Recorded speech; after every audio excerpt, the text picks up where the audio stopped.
Okay, so I have to address the way the conversation went last time a little bit, especially me picking on Jamie watching Fox News. She can watch Fox News if she wants. The thing that troubled me about the conversation last time, and I want you to really understand this. I hate getting dragged into political arguments. I don't mind at all dissecting political perspectives. I think it's important we understand what it is we're trying to say, but chances are you have your opinions. This is the right side. So the right side of the aisle has their opinions, the left side of the aisle has their opinions, and we're not actually going to grow much arguing at each other. And that's a little bit what started to happen last time. I would rather we be able to, because both sides have good things to say, I would rather we be able to structure the argument. And you'll notice that in the last 5 minutes, nobody was trying to say, okay, what's that argument? How is it built, and what are we going to do with that? Now, if I was going to go one step further, the point that I was trying to get across that got lost, or that I felt like maybe I wasn't doing a good job of, was the individual versus the structural, okay? Now, and that's not where we started. We started in a completely different country in the conversation last time. But by the time we get down to the individual versus the structural, as a sociologist, we are interested in how the structure works. In no way am I ever sticking up for, making excuses for individual shenanigans and plain old dumb acidness. The reason it gets dragged into a political debate fairly quickly is because the Republican side, the conservative side, insists on these issues on only focusing on the individual perspective. All right? And we cannot ignore the importance of the individual perspective. We absolutely cannot. But I feel that, and I think that this is I'm confident saying this, I feel that an absolute denial that the structural environment, the social environment, has any effects is disingenuous. And that's the part that kind of frustrates me. That's the part that sounds like a political argument instead of how can we understand this? Because in the long run, there's two things you want to be able to do with these things, right? One is we have to still respect each other as citizens and countrymen and women, right? I vote for my guy, you vote for your guy, you won this time, okay, right? And a big part of that is going to be able to see, why are you frustrated with my team? What do you really think is going on? Because if I can humanize your interests, then I have actually a better feeling towards my fellow citizens, right? The second one is competitive. You will not win anything if you cannot strategically compete with your competitor. That sounds redundant. If you cannot strategically think with your competitor, you have to be able to anticipate what it is they're going to do. And in order to do that, you got to think like them, i.e., you have to understand the structure of the argument, okay? Now, and as I was driving home, I was actually very frustrated because I was thinking, I let it get out of hand, it wasn't what I wanted to do, and I'm not trying to reignite it, but I do want to lay out here so that you can see, because again, I'm not trying to force anybody into a political perspective. If you want to be a Democrat, go be a Democrat. If you want to be a Republican, go be a Republican. If you want to be a Green, go be a Green. I really don't care. I just want you smarter, and I want me smarter, right? That's my goal. If you're working for me and you screw up, I'm not going to beat you over the head. You probably already noticed this with your tests and stuff. But I also don't want to hear excuses. And if you watch that last 5 minutes or the last 3 minutes, you'll notice the whole thing was somebody saying, that's an excuse, that's an excuse, that's an excuse. An excuse is a way to say, it's not my fault. I'm not interested in that. If I'm in a leadership position, I'm not interested in it, and I don't want to hear about it politically, okay? Even though that's the side that I ended up taking. However, and this is very important, I do want an explanation. And in order to achieve things in life, all of ourselves, we need to recognize a difference. There's oh, well, I was tired and I didn't want to do it and I felt lazy, so it's not really my fault, it's not really my problem. That's an excuse. I didn't get enough sleep, I was being lazy and I shouldn't have, and it is my fault and I'm going to do better. That's an explanation. If you can't detail what's going on to explain it, you can't improve it. But recognizing that function as an explanation can't be an excuse, but we also don't want to dissuade analytical or backward thinking saying it is an excuse. So when this gets applied to social environments, there was, you're in a poor neighborhood, this kid decides to act like a jackass, this kid decides to do well in school. Well, you know what's going to happen? The kid that decides to do well in school is going to do better. Period. Period. Period. We know that. That's not really an argumentative point. The point that I would want to say is, without saying, this kid decides to be a jackass, oh, poor child, he shouldn't have to pay for his crimes. My point is, if this kid's acting like this, why is he making what seem like reasonable decisions to him? And this is kind of what I'm trying to get at. Now, can we fix it? I don't know. Would it be nice to if we could? Sure, but we've had people that have been trying to fix things forever, and oftentimes you end up with your own follow-on unintended consequences. Now, I had mentioned that the Republicans end up taking the personal responsibility side of this argument. When it comes to social perspectives, I am not sure why the Republicans are so headstrong in denying even the existence of contextual or environmental or structural thinking. And this is domain dependent. Because as soon as we get out of, oh, I hate welfare, right? As soon as we get out of that argument and start talking about international economics, all of a sudden Republicans are very good at thinking structurally, right? When we start talking about international economics, they're going to know trade imbalances, they're going to know macro stuff, they're going to know unemployment figures, right? And personally I end up with my own frustrations with that because I don't know how to teach around it.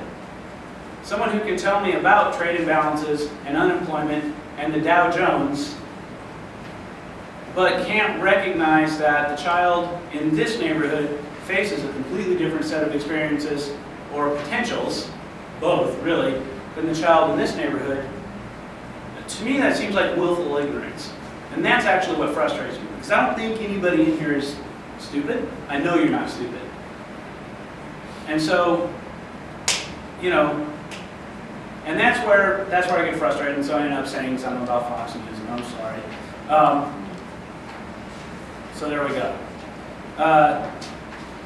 And the thing is that it also, we didn't get to then do what I kind of wanted to finish out the article with, which was saying, it's actually a really frustrating article. As much as I like some elements, I actually really dislike other elements. The elements I like are the elements of seeing something that I wouldn't have seen before, that people in different skins would say absolutely exists, right? The part I don't like is this thing was written in 1990 or 1988 or 89, something like that. It is old. And the woman who authored it is now in her 60s or something. There's nothing wrong with being in your 60s, but this piece and the academic argument it's embedded in are old enough, I don't think it's 100% applicable nowadays. Because I actually think gender has changed and I think race has changed. Doesn't mean it's perfect, Doesn't mean some things have gotten better and other things have gotten worse, but I think it's different than it was in 1988, when she was my age, and we were having a different debate, if that makes sense. Now, I don't know. We could, does anybody have any comments or questions? It's too bad Jamie's not here. But she decided to skip. She doesn't get to hear the apology. Go ahead. When exactly was this article, this journal written, or whatever it was? When was it what? Written. It was like 88 or 89. Okay. And it's a crossover. I mean, she's trying to take something out of gender studies and put it into race and ethnic studies. And the gender studies point, and see, I'm not the same age, I'm not even the same generation as that author. I was a college kid that was reading this when this was fresh. The story of feminism in which this is embedded is as follows. Feminism before this came out, and before like authors like Patricia Hill Collins, you can go look her up, posited that women share concerns, right? They share power inequalities, they share all the stuff that make them minorities. And as such, if women work together, they could achieve, blah, blah, blah, blah, blah. At some point, the women of color started saying to the white women, you folks are as annoying as all get out. You have no idea how, to borrow your terminology, privileged you actually are. And, of course, the white women, and this is echoed in the article, the white women said, what are you talking about? We're the same. And the other women said, no, we're actually not, and here's why. And so for feminism, this was a come to, if it's feminism, maybe it's a come to Mary moment instead of a come to Jesus moment. For feminism, this was a come to Mary moment that, all right, we need to rethink what we're doing. Now, the one last point that I want to get at, and this is maybe why I was as frustrated as I was, because that question came out.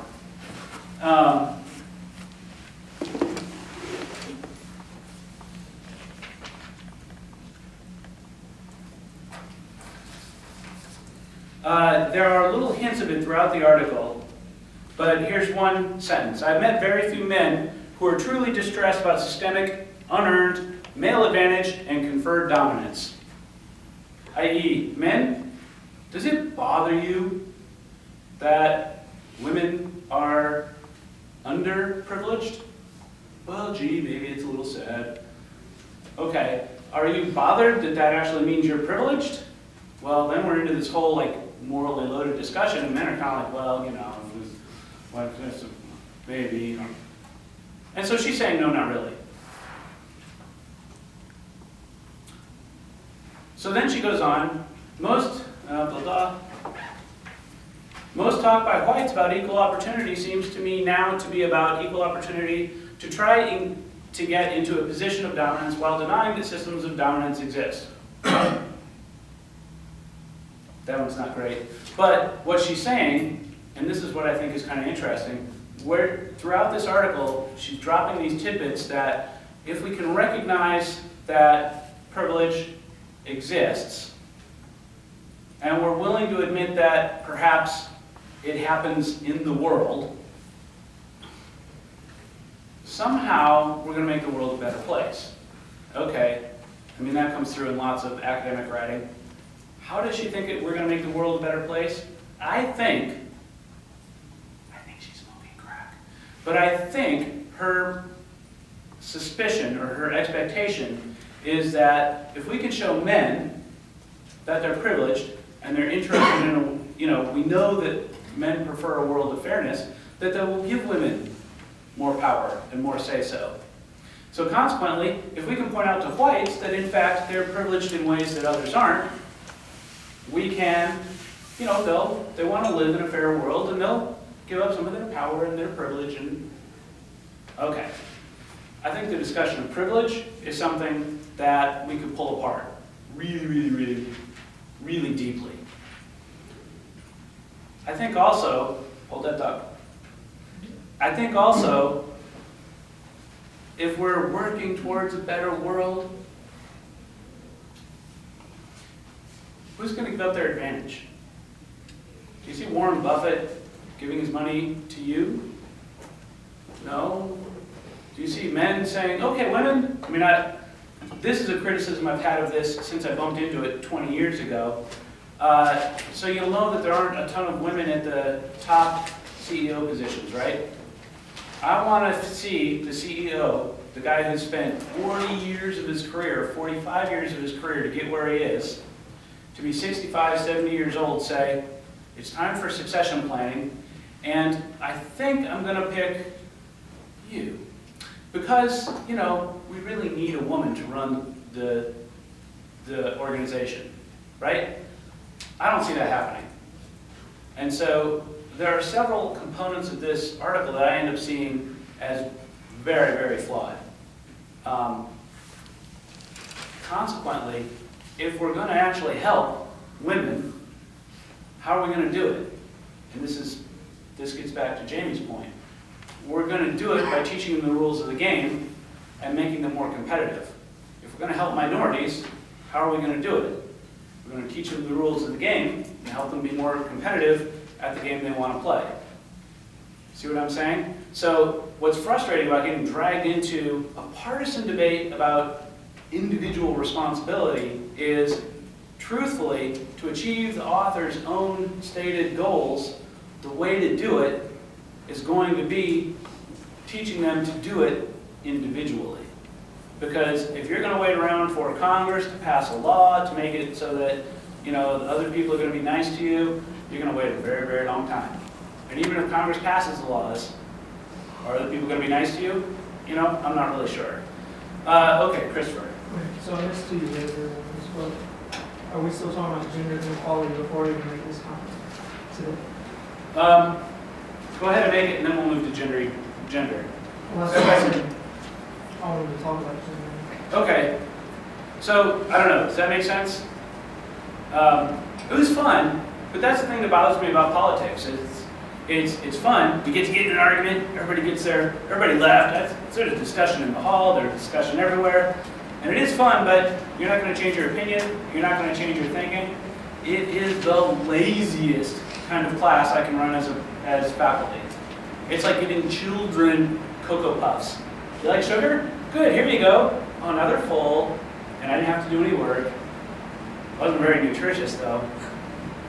So, there you go. All right, yes, let's talk about gender. Okay.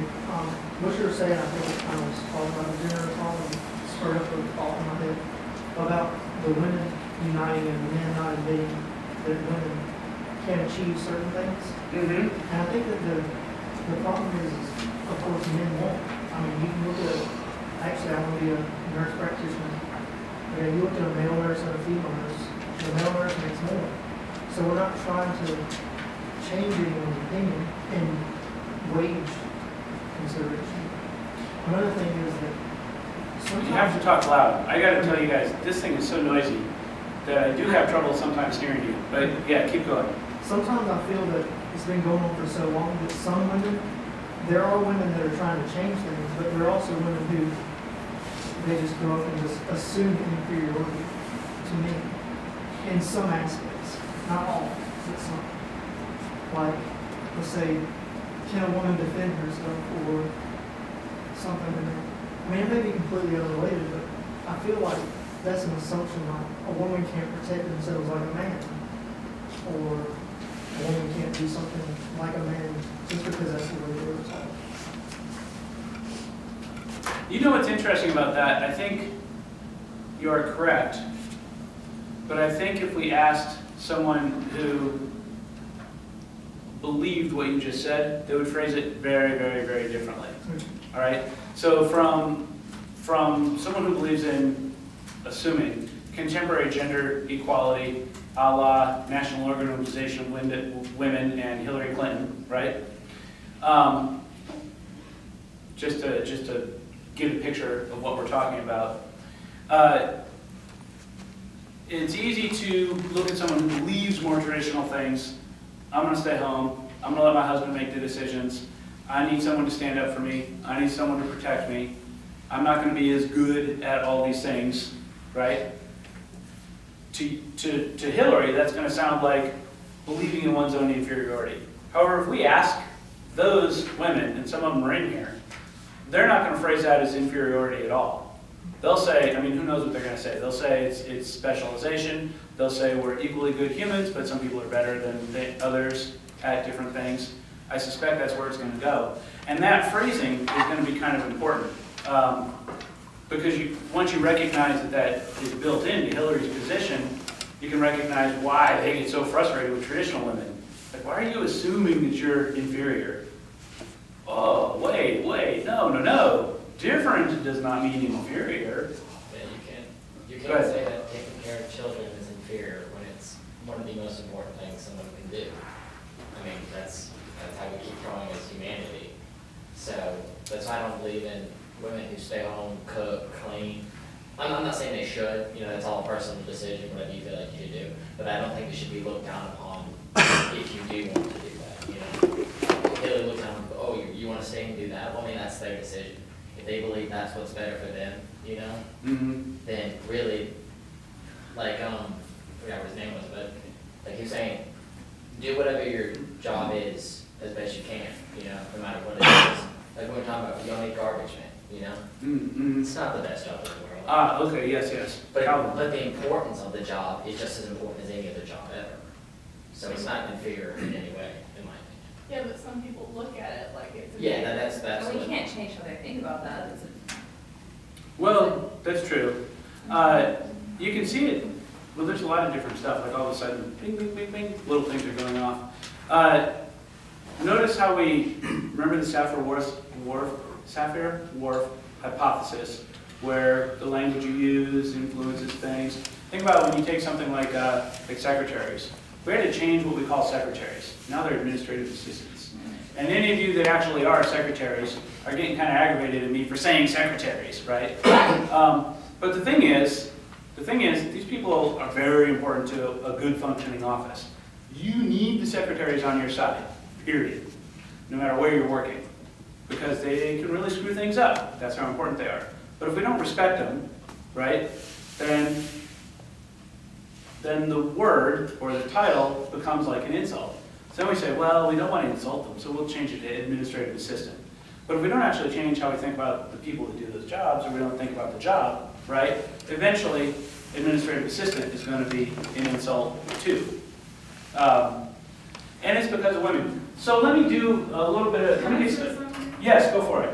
You know what I think? I think that there are some elements in the system that makes it really impossible for certain things to be accomplished. Yes. Because, let's take an example like, we can agree that a certain thing or a certain behavior is not right. Mm-hmm. And then, but you unconsciously you see people acting in some ways that they can't even, they don't even know what they do. So I think, okay, let me use this example of race. Okay. Racism. A lot of people understand that that's not right, and they don't want to do it. But unconsciously, when they come in contact with some people, they find themselves just acting, against what they believe in. So I believe that there's something, I don't know what it is, but there's something, an element in the system that is responsible for this. And well, I'm wondering, Yeah, I don't know if I have an answer to what the element in the system is, but there's definitely an interplay between human cognition at the psych level and the system at a larger level. And I know that I talked about this with you guys, but it bears repeating again. I had it on the board last time. Your brain works on two levels. This is according to the most recent cognitive research by Kahneman and Tversky over the last 40 years. your brain works on two levels. One of them is associative, okay? And it's intuitive and it's automatic. You don't actually think when you think the type 1 level. You see a situation and your brain recognizes a pattern, it draws connections to other things, and it does this all day long. So when someone says they had a gut feeling, and actually this is a good point, when someone, is this repetitive yet? I know I've subjected you guys to like 14 duplicate lectures, so if you have to tell me. So when you walk into a situation, you just get a bad vibe, like the Kroger supermarkets are just filthy, which is not picking on Kroger TV, but referencing something off class. If you walk in and you like just have a bad vibe and you don't really know why, this argument's going to go, your type 1 thinking is picking up on cues, recognizing a pattern, and building a set of associative relationships that you experience physically, all right? Here's another way of saying it. The firefighter who's been on 5,000 runs over the last 10 years, is that too many? That's like 3 a day, that's a busy guy.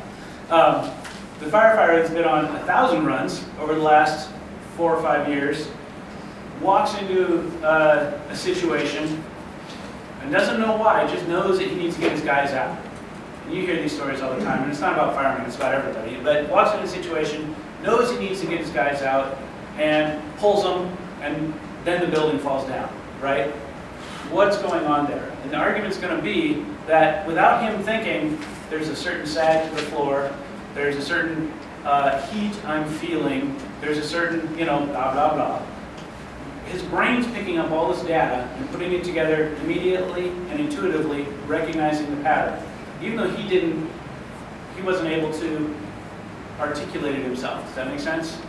Okay? That's your type 1 thinking.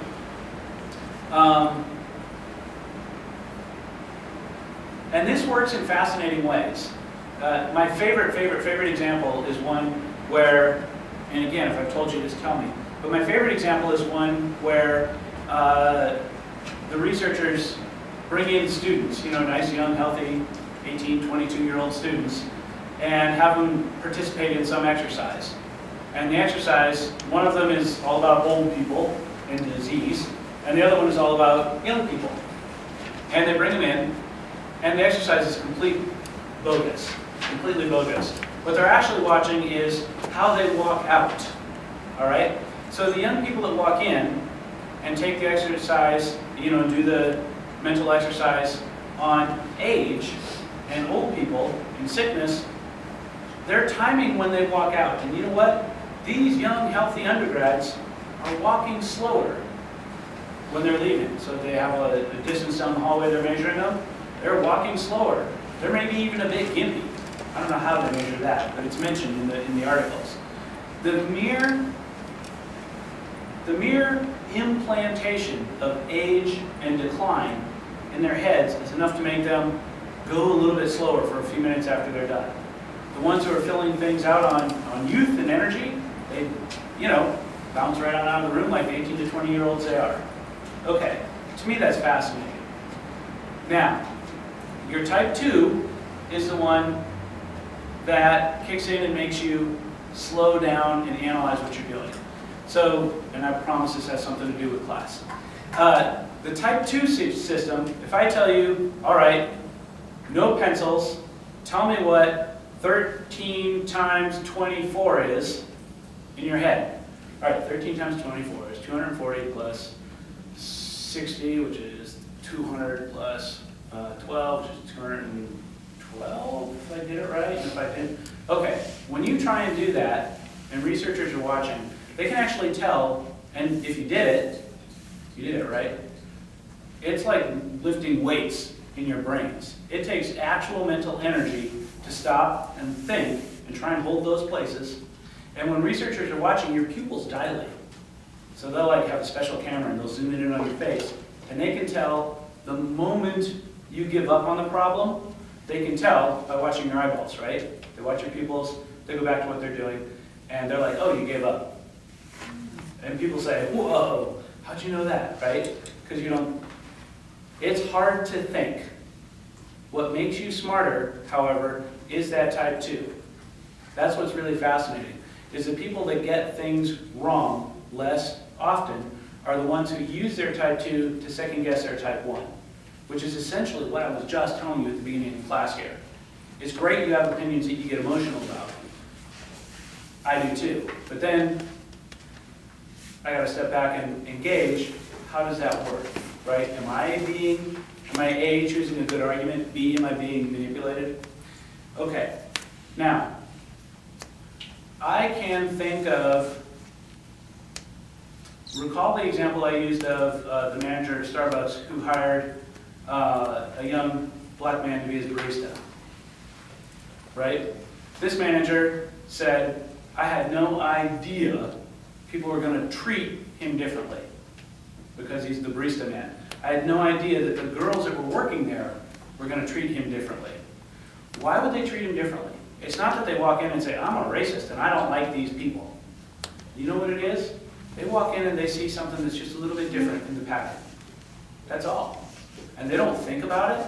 Your body, your brain builds this backwards. Now, when you go around and you go visit different businesses, and I think some of you even have given some examples on this, when you walk into a bookstore and it's all pretty little white girls with brown hair like this, and the same glasses, some of them are blondes, but if they're blondes, they definitely got to have glasses. How do you end up hiring all of the same people? And if you talk to managers, they're never going to say, well, it's because I like these kind of girls. It's because someone comes in, they answer the questions right, it just feels right. Why does it feel right? Because it's the same pattern. That's it, it's the same pattern. So when we start talking about, as you were saying, there's something in the system, if you walk in and you don't fit people's expected patterns, you're going to be swimming upstream. And I think this is actually really important. Now, overt discrimination is certainly a different thing. Where people end up socioeconomically, there's a historical reason for that. That's why I was saying there's all this stuff that goes together. But when it comes down to just walking through life, and who had said they worked at a store where everyone was a lesbian? There we go. Now, you know you're not allowed to ask. You're not allowed to say, hey, what's your sexual preference? Are you in a lesbian relationship right now? You can't ask those questions. People do, sometimes. More likely, the person's just hiring who feels comfortable. I just got a good vibe. I think they're the right person for this. Well, where's that vibe coming from? And are we engaging that type 2? Now, you have no control over other people's type 2. You have control over your own. But when you ask, when you say, it seems like this is what's going on, that's that type 1 thinking, and it's associative, which is absolutely awesome.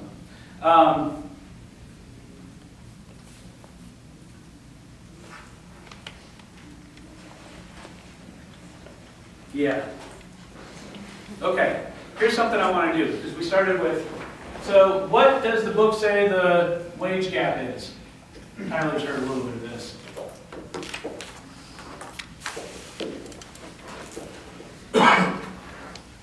What do women and men make compared to each other? Isn't it like 47%? Ooh, it can't be that bad. I'm going to say 78 cents on the dollar. All right? In the past, it's been 72. It might be a little bit off of that, but this is a number that I hear kind of a lot. All right? So we'll go with 78 cents on the dollar for the moment. Now, the problem with this is this is not an apples-to-apples comparison. This is all men, all women. So you take all women, their average wage, salary, income, however you measure it, and divide it by all men's income, and you end up with the 78 cents on the dollar. This never felt fair to me. And maybe it doesn't feel fair to you. Part of the reason it never felt fair to me was, I don't know if you've noticed, but men and women are a little bit different. And they do tend towards a little bit different lives. For better or for worse, men and women take different paths through the workplace. All right? So let's break this down a little bit and see what happens. So the first thing, if we're going to think about about the elements, if we're going to think about the elements that matter, one of the very first things we have to pull out is the pink collar / blue collar difference. So, and this is a whole day we're not going to do, but I want you to recognize it. If you think of welders, plumbers, electricians, car mechanics, those jobs are construction, those jobs can be fairly well-paid jobs. They're also mostly male jobs. When you think about traditional blue-collar women's jobs, the two that jump to mind immediately, although a few others follow very quickly, childcare and desk job, social services. I was thinking Greece, right? Beauty school dropout. So if you're cutting hair and watching other people's kids, that does not compare to those trade jobs. However, maybe nursing and education do. But one of the problems you're going to bump into with pink and blue collar is it's hard to come up with a head-to-head comparison. Now, why that is, somebody else's interpretation. That's up in the air, and it's certainly discussable, but I don't have any answers for you. And we can talk about it. The one thing I want to say is, this pink collar, blue collar is itself a driver of differentiation, which we need to pull out if we're going to get to a cleaner understanding of the wage gap. All right? So the second one I think we need to do is years working. Okay? Go ahead. I don't understand this. If you take the same job though from a woman and a man, Mm-hmm. they're going to get paid the same. Interesting. Well, okay, if you have a surgeon who's a female surgeon, let's say heart surgery, that's what they specialize in, and a male surgeon who also specializes in heart surgery, they both work at the same hospital, they both can work in the same years, they're both going to get paid the same. Pretty close. That's not true at all. They're not. Well, Why? Like You this guys- earlier. you guys, They both came in at a different pay grade. well, absolutely. So you're actually, It's proven because that's why I'm going to school for what I'm going. Male nurses, I'm just saying, male nurses get paid more than women nurses because there are less male nurses. It's been proven. But then you could say there's fewer less- male nurses. Yeah. Then you could say there's fewer female surgeons, then they should be paid more. Well, So that- you guys are actually, oh, you're close. In psychology, You're we're close. not this in high school. Yeah, psych, man. How I trust the many- psych people. Okay, well, apparently men can negotiate wages better and they're more lenient towards the males for some reason. That's your part. It's a sausage benefit.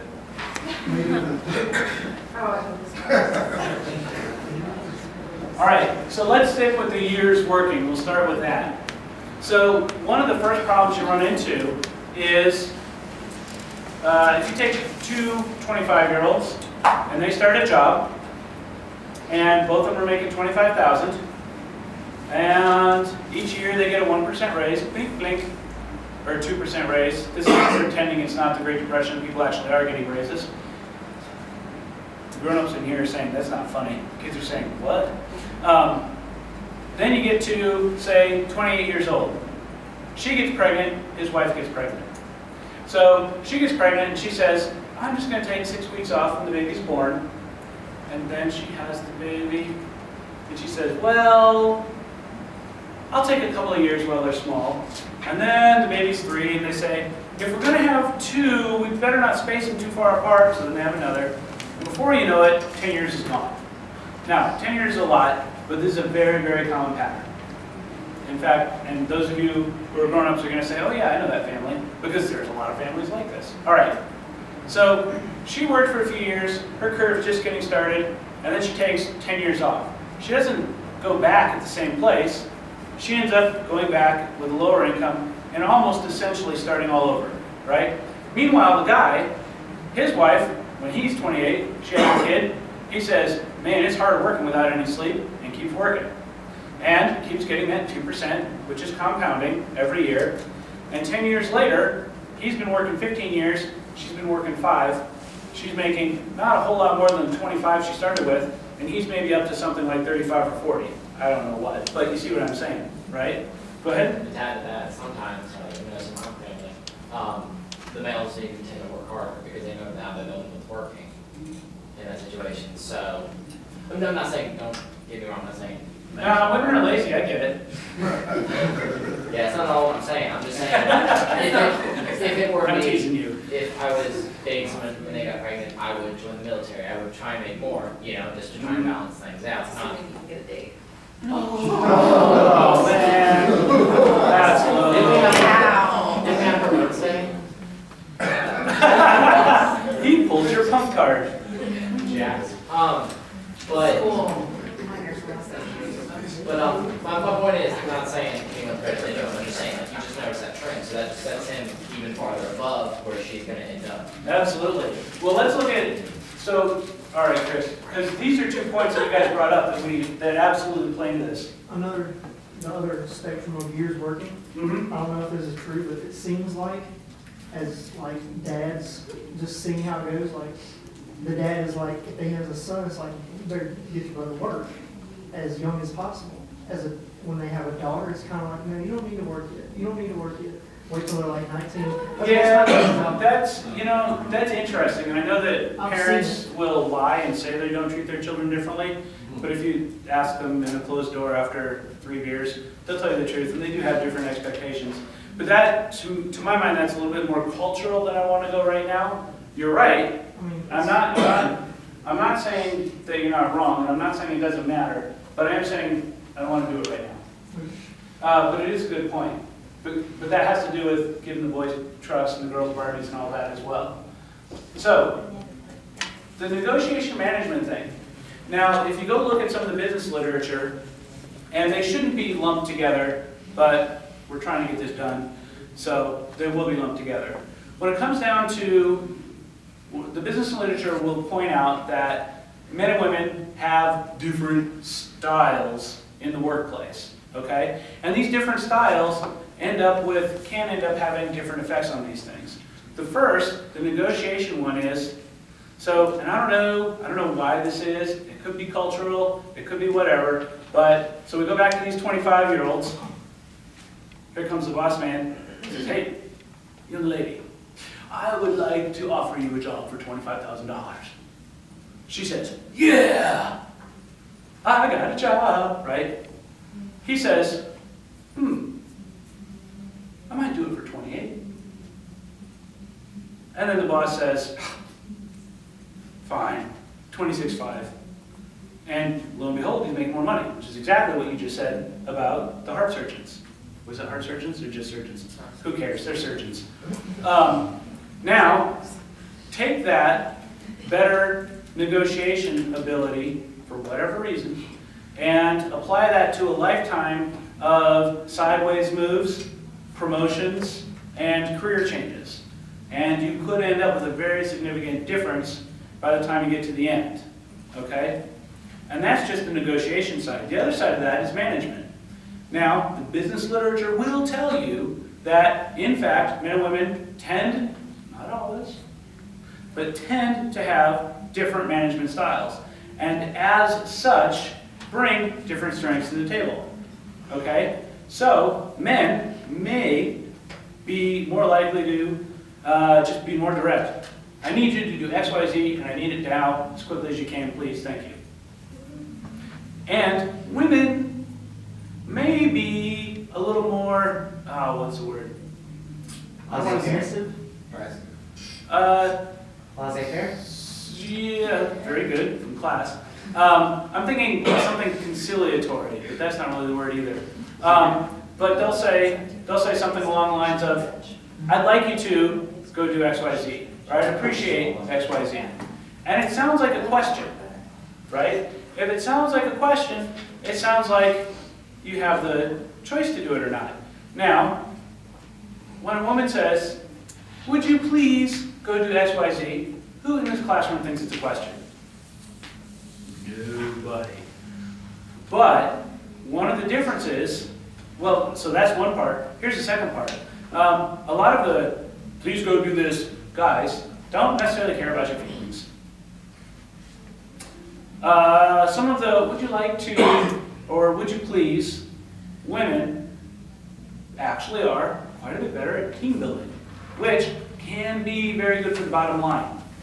This is important. It can be very good for the bottom line. But when it comes time for promotion, and you've got, you know, stodgy old Frank here.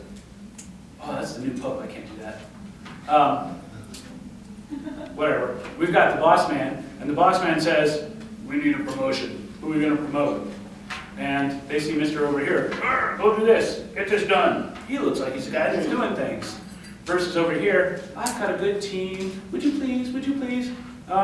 Sometimes that style can get the promotion, even if she's putting out more in terms of business. I saw you guys' faces. Right? And in some environments, being more direct is going to get more output anyway. And that's completely putting aside she's telling me what to do and she's bitchy. Rich women sometimes, not always, but sometimes have to deal with, right? Go ahead. Well, I was just gonna say, that goes back to social norms and expectations, because if a woman is direct, she's automatically a bosser. Automatically, she's the bitch of the office. How do you expect us to get anything done when everyone hates us for getting things done? Yeah. And if a guy's really